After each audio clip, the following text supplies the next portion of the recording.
Wow. I mean, we'll just dive right into it. I think that's one of the best nights of football at the Emirates, no? That's all right.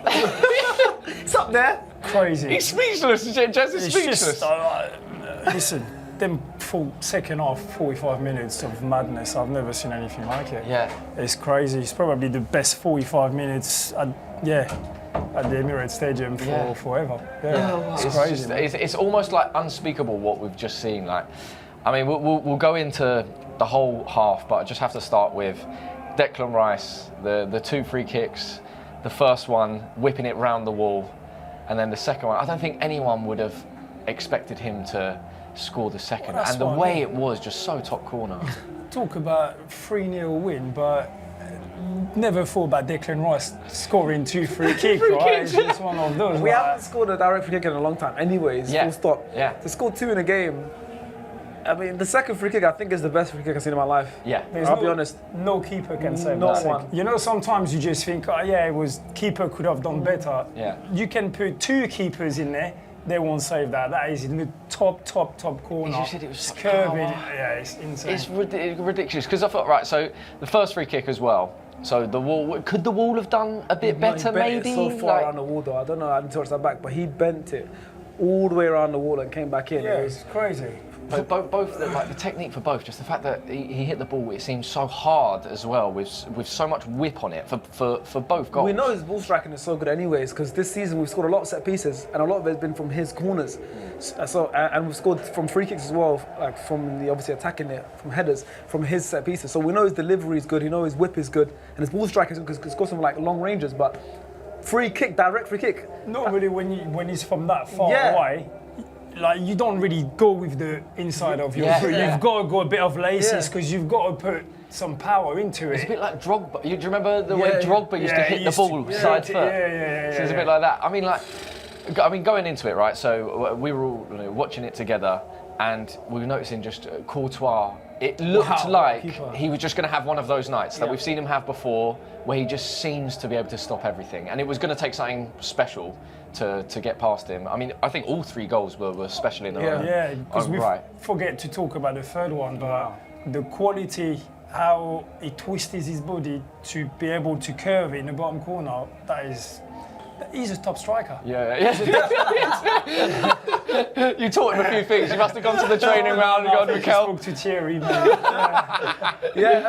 that was an assist by Miles Lewis-Skelly as well on a night like this, where Miles had an edge of the box and he had enough composure to see a better option and pass it through. First time Marina to hit it. Like, everyone had a special. We needed something special for a game like tonight, and everyone turned up. And I was really proud to see everyone running so much the whole game. Players were collapsing because that's how much they were running. Even we saw Courtois was having one of those games of saving everything. It needed us to solve problems, fix things, figure something. We have to have something special, and we did it. Yeah. All goals, we figured out those problems, and we worked out, and we made it happen. And we scored 3. Crazy. Wow. Yeah, so for people watching at home, you might see on the screen, it says 1-0 down in the bottom left corner here. I'm glad to report that it was 3-0. It was 3-0 against Real Madrid in the quarterfinals of the Champions League. So the producers can't believe what like, so Jez and Sharky as well. I want to. You touched on Miles Lewis-Skelly there. We were saying how impressive his performance was in the first half, and what you said as well. It's like you want the boys to be braver that next. Do you think they were in the second half?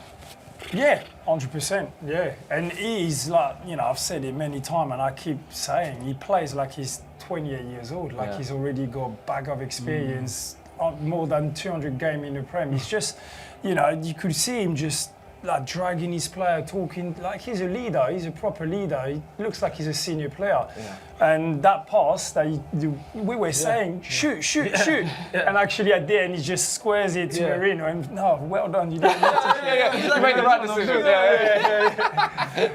But it seems that his decision making as well. He knows when to pass, when to travel with it. His movement, he picks. Yeah, it's just immense. It was crazy. I mean, we could chat about so many players, but for Sharky, for you, who was that standout player? Obviously Declan Rice, because of what he's done tonight. He just now cemented himself as an icon in this club just from that They'll always be remembered. We will never forget this night. Right? Growing up, I think about other Champions League nights, and I wish I was there. This one is one of them now. So of course it's going to go Declan Rice, but so many players, man. Marino, Martinelli, these guys were running the whole game, up and down during Timber at the end, and the whole game. Miles Lewis Skelly, I was talking about, like everyone, Partey, Odegaard, like everyone had a good game. Even Saka did a lot, and he's obviously not. He's just his first game back, first start in this year. Yeah. But everyone, David Raya as well was so impressive, collected from crosses, and even the composure of Raya as well. When he had the ball, when he was still, rather than hoofing it, he's playing us through. Jakob Kiwior coming in today, big pressure. You know, Saliba, last man a couple times. But I can name the whole team. You know, every single person. Like it was magical. You know, I think from that game, obviously the team going forward is going to get a lot of praise. But before we heap praise on them, a little word on the defence, as you touched on there. Raya, the saves that he made, he had a Courtois night of his own, and then Saliba, who we just know is Saliba, and it was a tough night against Mbappe, who from the first half looked like he was on one. And of course Kiwior stepping in, Miles Lewis Skelly and Jurriën Timber. How important do you feel like this defence is, especially going forward for the rest of the season, going into the Bernabeu next week? Well, it's huge. It's huge because they've proved tonight that they can keep Vinicius Junior, Mbappe, and Rodrigo quiet, which is a very difficult, and I'm not sure there's many defence that can say they've done it. So they have. I know it's at home, and I know it'll be a completely different game next week. But when you go with a 3-0 advantage, it's a big advantage to turn. I think Madrid's done it before. But you've got free goal cushion. This is big, man. And especially if we score the first goal as well in the second leg, that makes it even harder for them. But it's a big ask for them. I know they will come to their ground, but 3-0 down, it's going to be. This is the Champions League, So we've still got to be, Exactly, yeah. As I was about to say, like we've seen it before with Real Madrid, where it just seems no matter what their form is, especially when they're at home, anything's possible. We've seen how they can turn up. Particularly with like the depth of their squad, and also it looks hopefully Saka and Declan and Jurriën coming off is just precautionary. It's nothing major. Crossed, but I think going there with a fairly full squad, obviously we should have enough to get through. But let's hope so. I think what I'm quite pleased about as well is having that 3-goal cushion. Madrid's gonna have to open up. They're gonna have to go for it quite early on in the game. Which, if we well organised and play quickly in counter-attack, we'll have a lot of space as well to explore. Well, that's the thing. So would you, if you were Mikel Arteta or you were in the changing room with them, what would your approach be to a game like that, where we don't need to win the game to go through, but then obviously you want to still play your game and be able to impose yourself? You have to play in your game in some ways. You can't just go there thinking, you know what, we've got 3-goal cushion, let's just go there and just defend, because you go into the Bernabeu, if you play against Madrid thinking let's go there and try not to concede, it's just going to be 90 minutes of attack defense, and at the end Madrid will end up scoring. So you've got to try to play, but in the back of your mind as a player you still think, listen, with 3-goal advantage, surely we can't concede 3 goals. If we smart defensively and we're well organised, you should go through, man. For sure. Well, I mean, hopefully we do. Obviously, there's a lot more work still to do. But talking of tonight, we mentioned the Declan Rice free kicks, which are 2 of the best free kicks we've ever seen. And in the same game as well. Have you actually ever seen that in your professional career? Have you ever seen someone that scored 2 free kicks in a game? No, and then never mind in one half as well. At this stage of the Champions League. Exactly. I've seen it, but not at this big game. I've seen it here a long time ago, but not at this kind of game, at this level, and the quality of it as well. Unreal. Let's talk about Mikel Merino. Yes. Maybe the unsung hero of the front line, especially 100%. It's not his natural position as we've talked about, but he kept working, and he's got quite a lot of goals now. He could have scored more today, but Courtois was having one of them days. A lot of the saves that Courtois made was Merino's chances. Yes. So he was on it today, Mikel Merino, and I'm happy he got his goal in the end because he deserved it. He deserved the goal for sure, and he ran his socks off as well, man. Yeah. Wow. I'm very happy with him, and he's proven himself to be the answer for us right now, especially when we had so many injuries. He's been so good for us. Yeah. and Martinelli as well. Like, it's nice to see him back firing at his best. It, always a problem for Valverde as well, as we know, is an animal. He's so good at right back, like physically, anywhere on the pitch, technically. he's good, he's exactly. Yeah. And the fact that we saw quite a few times that Martinelli just kept him honest. You know, it was had him on the back foot a little bit and caused a problem, because I think obviously we know Stacker, star boy, he's our guy. But Martinelli on the other side, to come back from injury as well and still be able to cause a problem. How important is it that we have more than just, one or two players fit, firing, going forward? I think Martinelli is getting back to his best. I think it took him a while after injuries coming back. He was on and off and not starting. Now he's found his form again. Now we've seen the Martinelli that we saw last year and the year before, when he was just absolutely terrifying defense, taking the ball and just feeling confident. You can see a player when he takes the ball and he starts running that player, you can feel he's a player that believes in his speed, in his physical ability again. Before he wasn't. Like, he was just taking the ball and then he wasn't sure, can I take him on? Do I trust myself that I can take this boy on? And now you can feel like he takes the ball and he takes anyone on. Yeah. And that is someone that he knows physically he's back at his top, and that is the best time for us to have him back at his best. For sure. And I'd love to know as well for you, in the context of not just for tonight and this season for this club, but also like the careers of the players, of our players. How important do you think a night like tonight is for the players out there? We were chatting to Ashley Walters before the game, and he talked about, it's like, these guys need to make history for themselves. He's like, let's not talk about the past, let's talk about tonight, and hopefully these guys can make a historic night for themselves. How important do you think tonight would be for those players? It's massive, and it might not be big, even we get through and go to the semis and all that kind of stuff, but when it's massive, it's down the line.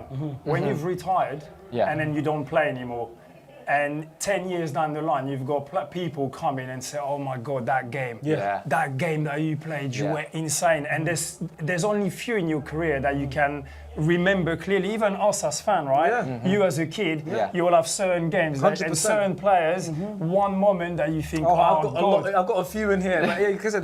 I've watched hundreds and hundreds, maybe thousands of games, but there's a few specific that stand out. 5 maybe. This is one of them now. Yeah, for sure. One that stands out in my mind, this will live forever in my memory, I think, for a lot of Arsenal fans, especially the younger fans who maybe don't have those historic nights from when we were younger, and Thierry Henry and Dennis Bergkamp and Jeremy Allier were playing, But they're now starting to get these sorts of nights. I have one night, I remember, it was the Liverpool game in the League Cup. That will honestly, I'll always remember that game. I'll always remember that game. I remember. That's what I mean. A lot of people tell me this is that game. Same. It's just, and that's what I mean. There's some nights, some games, special games that people remember forever. Hopefully tonight.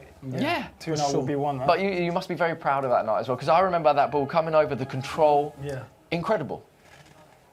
Yeah, it's just one of those nights, mate. You just everything just click. You don't know why. You don't feel particularly better than another day, but it feels like everything goes for you. The team, like the players around, like everybody's just on top form, and it's just But okay, so for you, and you were very young at that stage as well. So I know a lot of the squad is very young. That would have been one of their probably the biggest night of their careers. Sure. For you, when you played that game against Liverpool, for example, and you put in that incredible performance, how much can you, as a kid at that stage, enjoy that night versus you have to look forward because the next game's come in, the next round of the competition? Like, how much can you enjoy it? It's the toughest thing in football. It's when you get a special night like this, is how do you enjoy it, but without enjoying it too much, if you know what I mean. It's true. Because enjoy it just the right amount. We haven't, there's still things to do, there's still jobs to do. That's what I mean. That's what I don't. I'm watching the game tonight and I'm buzzing, but I know getting through the quarters is brilliant. Being Madrid 3-0 is brilliant. I want to win the Champions League. 100%. Yeah. I want to go to the final and win. That's when you can, just explode. Celebrate with freedom. Once you win, You know what I mean? And as a player, unfortunately, the things that you can't quite control is how you react emotionally and how you deal with them high and lows. And sometimes you get so high you high for a few days and you forget about the next game. Yeah. And suddenly you've used so much energy emotionally and you drained. And then you go to the next game, you might feel confident from the one before, but you've got nothing left in the tank. Wow. And okay. then you're just having a poor game. Yeah. You just don't feel right. And that's why moving on to the next game, I know it's tough because you just beat Madrid 3-0, but you've got to kind of move on quickly, man. I'm sure Mikel in the changing room right now is giving everyone their props, super proud of everyone and making sure they enjoy it. But equally, we know what Mikel Arteta's like. He's going to be focused on the next game. He knows it's not over till it's over. For sure. So, predictions, right? Beforehand, what were we thinking?